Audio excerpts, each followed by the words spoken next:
Emma had been single for nearly a year. Her friends had all suggested she try online dating, but she'd always been skeptical. After much persuasion, she finally gave in and downloaded Tinder. She was initially hesitant, swiping left more often than right, until she came across a profile that caught her eye. His name was Daniel, and his profile was charming. He was good-looking, well-spoken, and had an air of mystery about him that intrigued her. Emma's heart skipped a beat when she saw that she and Daniel had matched. They began chatting immediately, and she was captivated by his wit and the easy flow of their conversation. He seemed genuinely interested in her, asking thoughtful questions and sharing just enough about himself to keep her wanting more. After a week of messaging back and forth, Daniel suggested they meet in person. Emma felt a mix of excitement and nervousness, but she agreed. They arranged to meet at a cozy little cafe in town the following Saturday. The day of the date, Emma took extra care with her appearance, wanting to make a good impression. She arrived at the cafe a little early, her nerves buzzing. Daniel arrived right on time, looking even better in person than in his photos. He greeted her with a warm smile and a hug that felt strangely comforting. Their conversation flowed just as easily in person as it had online. They talked about their favorite books, movies, and their dreams for the future.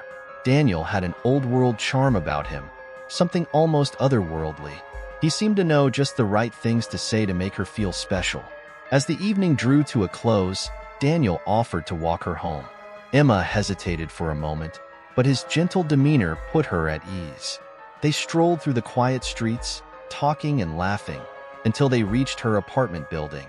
He kissed her on the cheek, said goodnight, and walked away into the night. Emma couldn't stop thinking about Daniel. She replayed their conversations in her mind and eagerly awaited his next message.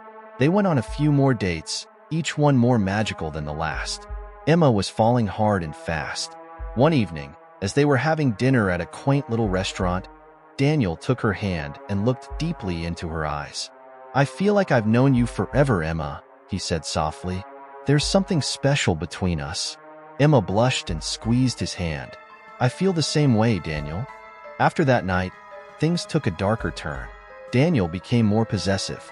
He would text her constantly, asking where she was and who she was with.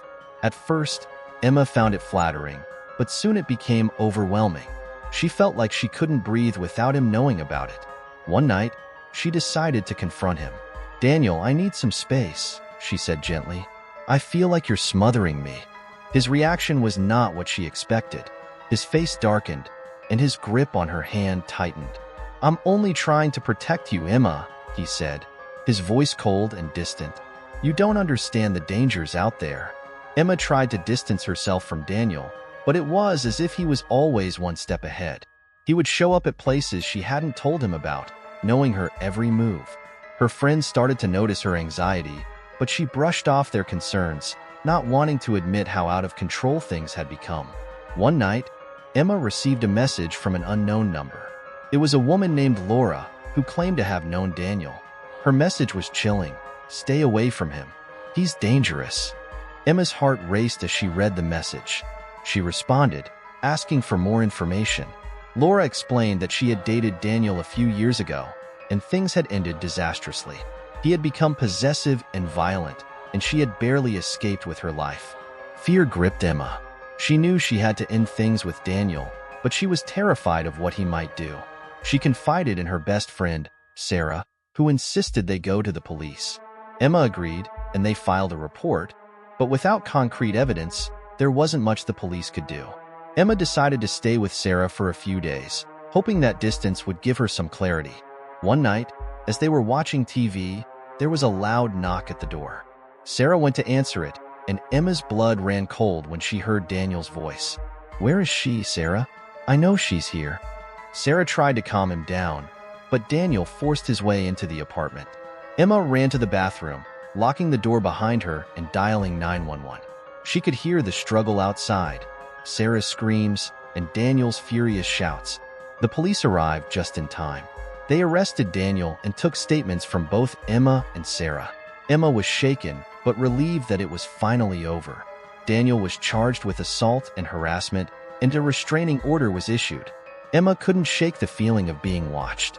She tried to go about her daily life, but the anxiety gnawed at her. She double-checked her locks, installed security cameras, and changed her routines, hoping to throw off any potential stalkers. But the sense of dread never left.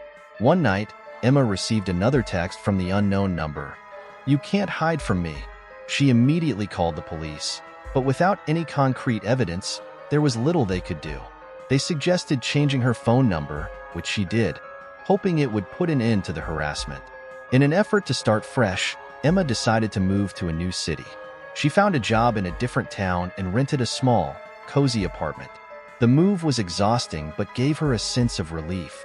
She felt hopeful for the first time in months. Emma quickly settled into her new life.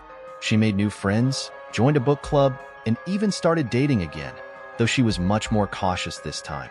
She met a man named Alex, who was kind, understanding, and patient. He knew about her past and respected her boundaries. For a while, things seemed to be getting back to normal.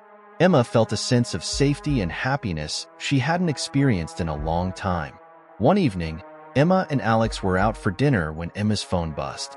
She glanced at the screen and felt her blood run cold. It was a message from the same unknown number. "I'm closer than you think." Emma's hands trembled as she showed Alex the message. He immediately suggested going to the police, but Emma felt hopeless. She knew they would tell her the same thing. Without concrete evidence, there was nothing they could do. That night, Emma couldn't sleep. Every creak and rustle outside her apartment made her jump. She felt like she was living in a nightmare that she couldn't wake up from. Determined to take matters into her own hands, Emma began to investigate. She revisited her memories of Daniel, trying to recall anything that might give her a clue about how he was tracking her. She combed through their old messages and remembered that he had once mentioned a friend who was a hacker. Emma contacted Laura, the woman who had warned her about Daniel. Laura provided more details about Daniel's obsession with control and his connections with shady individuals. She suggested that Emma's phone or computer might be compromised. Emma took her devices to a cybersecurity expert who confirmed her worst fears. Her phone had been hacked. Someone had been tracking her every move, reading her messages, and listening to her calls. With this new information, Emma went to the police again, this time with evidence. They took her case seriously and began investigating. They traced the hack back to an associate of Daniel's, which led them to Daniel himself. One evening, as Emma was returning home, she noticed a figure lurking near her apartment. Her heart raced as she recognized Daniel. She immediately called the police, who arrived within minutes. Daniel was arrested for violating the restraining order and for his involvement in the cyberstalking.